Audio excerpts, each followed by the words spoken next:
magie. Moi, président de la République, qu'il démissionne. C'est de la poudre de perlimpinpin. Nous avons les moyens et la volonté de nous retrouver autour de valeurs et d'objectifs communs. Hémicycle. Et bien sûr, aujourd'hui dans Hémicycle, comme chaque mardi, nous retrouvons Laurence Saillet. Bonjour Laurence. Bonjour Eva.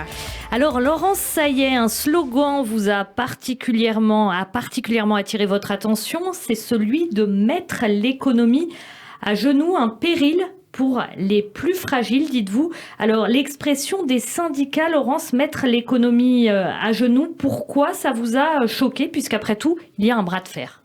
Un bras de fer, certes, mais au final, qui va payer ? Ce sont les PME, ce sont les commerçants, ce sont les artisans qui ne pourront pas travailler. Ce seront toujours les plus fragiles. Alors, certains syndicalistes utilisent des formules un peu plus nuancées, mais en fait, le résultat sera toujours le même. Alors, par exemple, écoutons Sébastien Ménesplier, CGT Mines Énergie, qui s'exprimait sur BFM TV.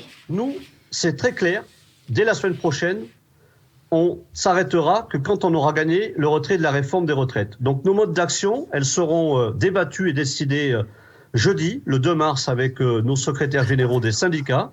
On va converger avec d'autres professions, j'ai dit tout à l'heure, les ports et docks, les cheminots, les industries chimiques et pétrolières, mais aussi les industries verre et céramique.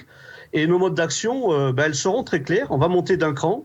Donc on va cibler forcément des occupations de sites, on va peser sur l'économie de nos entreprises, on va aussi baisser la production d'électricité, on va occuper des stockages gaziers, on va très certainement occuper des sites stratégiques qui concernent les industries électriques gazières, enfin bref, on va forcément agir sur tous nos outils de travail parce qu'on a en face de nous un gouvernement qui est arc-bouté. Donc, pour se faire entendre, il faut agir. Donc, on va agir de la meilleure des manières.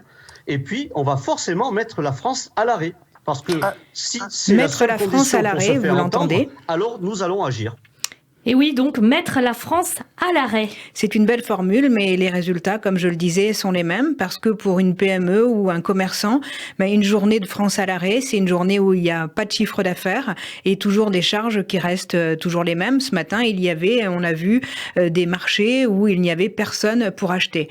Pour les particuliers, c'est une journée d'enfer, parce que vous êtes assigné à résidence, même si vous n'avez pas choisi de faire la grève. Vos enfants, pour beaucoup, ne sont pas scolarisés, puisqu'on a quand même plus d'un tiers des professeurs qui sont en grève.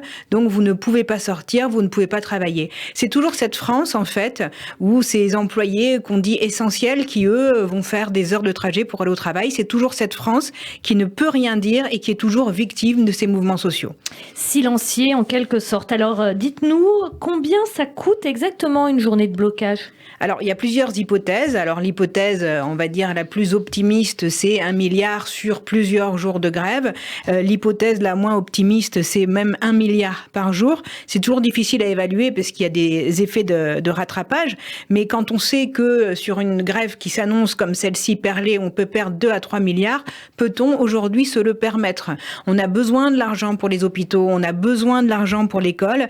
Et aujourd'hui, on va être amené à perdre cet argent qui n'ira dans les caisses de personne. Et c'est un paradoxe parce que vous remarquerez que ceux qui demandent toujours plus à l'État, qui demandent des chèques, qui demandent des aides, sont ceux qui aujourd'hui ne voient pas le problème à sacrifier des milliards parce qu'on bloquerait une France.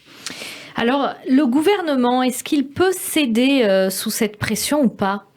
Alors, il ne peut pas céder parce que ce serait déjà d'un point de vue politique un très mauvais signal. Cela voudrait dire qu'on ne peut tout simplement pas réformer la France. Cela veut dire que quand vous avez été élu président de la République avec un programme, vous ne pouvez pas aujourd'hui appliquer votre programme. Ça veut dire que la rue serait plus forte que le Parlement. Et d'un point de vue économique, ce serait aussi totalement délétère puisque l'on sait que il est nécessaire d'assurer, si vous voulez, l'équilibre du système de retraite. Le système par répartition, c'est le système qui est le plus juste. Et aujourd'hui, on voudrait remettre en cause ce système par répartition. Donc, ce serait tout aussi négatif pour l'économie. Donc, aujourd'hui, la France n'a pas de baguette magique.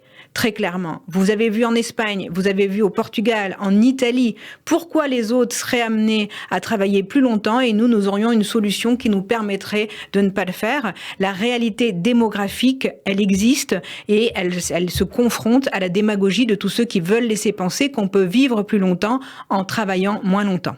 Alors, est-ce qu'il y a vraiment une porte de sortie là pour ce gouvernement ? Alors, aujourd'hui, nous sommes dans un temps parlementaire. Le texte est au Sénat, il avance plus vite qu'à l'Assemblée nationale, même s'il y a quand même quelques amendements qui sont répétitifs et qui constituent un blocage. Peut-être que l'article 7, le fameux article 7 où on définit l'âge de départ à 64 ans, sera voté aujourd'hui. À l'Assemblée nationale, on a vu que le spectacle avait été pathétique. Il faut passer cette phase parlementaire et il faut que le gouvernement fasse le dos rond. Mais très rapidement, il faudra passer à une autre étape, une autre discussion, la discussion sur le travail. Parce qu'on l'a entendu, oui, il y a des difficultés pour de nombreux Français qui travaillent dans des conditions difficiles.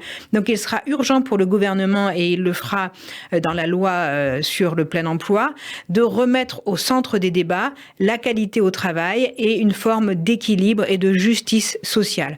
Et d'ores et déjà, c'est bien le pouvoir d'achat qui est aujourd'hui notre préoccupation la plus importante. D'ailleurs, je regrette que tout soit focalisé sur cette réforme des retraites alors que les Français n'arrivent pas à remplir leur caddie. Le pouvoir d'achat, c'est le sujet d'actualité qui doit être traité. Il y a une urgence et nous devons tous être unis pour ce combat pour le pouvoir d'achat. Et effectivement, une forte inflation. Merci beaucoup, Laurence Saillet. On vous retrouve bien sûr mardi prochain dans l'hémicycle. Bonne journée.